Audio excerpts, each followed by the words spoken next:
Yeah, I'm Emily, and I'm the project architect for Levo'sHouse, and this is Clinton. We're 2/3 of Clinton Murray Architects. So the first meeting with our clients was in their neoclassical home in Hawthorn.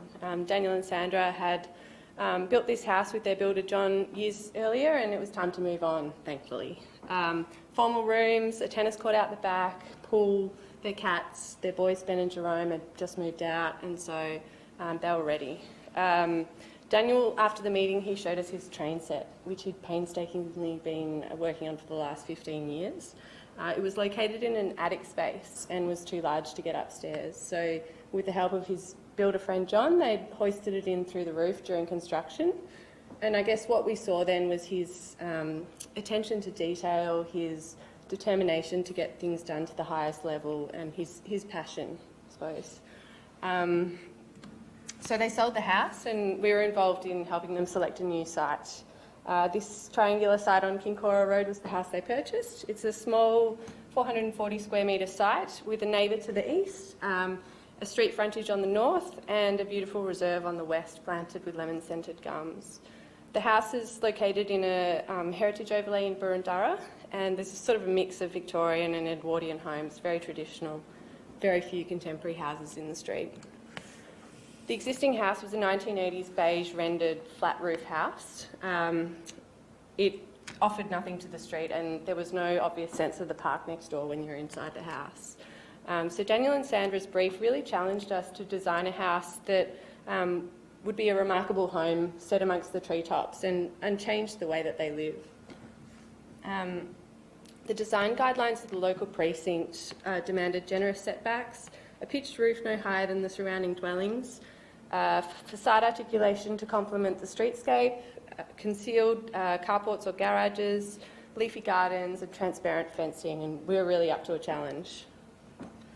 So we started carving up the site. It's particularly tight when you consider that there was a 7-metre setback in the front northern boundary. We started carving it up, taking advantage of views through the site and still trying to maintain opportunities for privacy for our clients. Crucial views included the reserve down on the west, views down to the south, but also up to the north. There is more park over to the northwest, so we were able to borrow that landscape as well. On the east, we wanted to use an almost sculptural sort of blank wall in order to offer privacy from the neighbours, while the north, we wanted to maintain an openness mostly. On the west, it's kind of a hybrid of the two, open yet still reflective as it kind of blended into the treetops. The land falls away to the south by about 1.5 metres, so we decided to nestle the house into the land and anchored it with 3 robust cast-in-situ concrete walls. This offered us an opportunity to create sort of intimate and cosy spaces downstairs and the living spaces upstairs, taking advantage of all that northern light.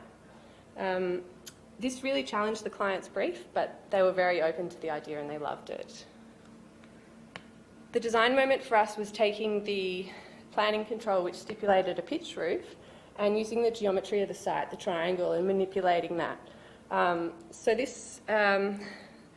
We created this folded fly roof by taking that geometry. We tested it through physical models, we took paper and we folded it over and over again, repeating the geometry, coming up with something that could offer a generous fly roof to those living spaces below. We wanted the roof to read as thinly as possible, so we called upon an engineer who we thought could achieve that.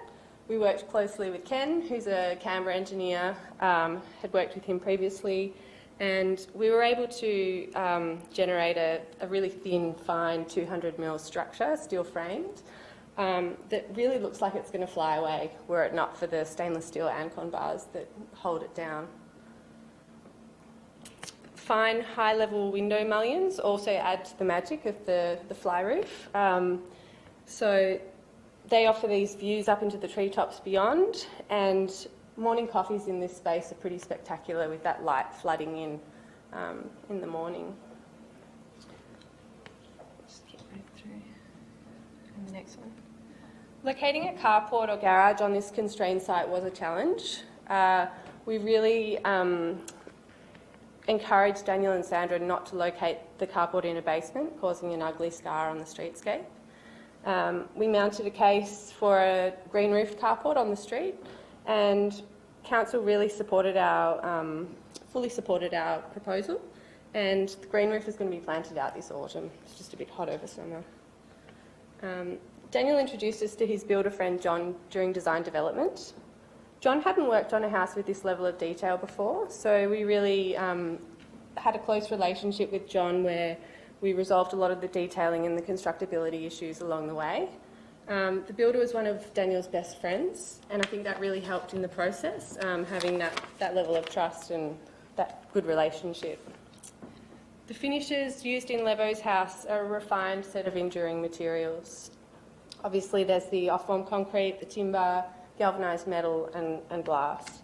We've also subtly repeated a triangular motif throughout the house. So you'll notice that in the plan of the joinery pools, in the expression to the wall shelves, there's a little bird's mouth detail. The concrete will survive our lifetimes. It's been sealed with a resin, water-based, no VOC sealer. And our clients find they don't...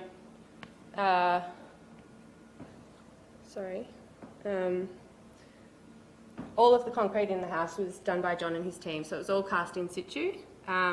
Clinton's brother Andrew, with the help of Max, his son, and myself, did the textured concrete pathways to the entry. The concrete floors and walls really provide great thermal mass for this house, and they offer quite a stable temperature. Our clients find they don't need to use the underfloor heating upstairs, as during winter the sun on the slab provides enough warmth for them.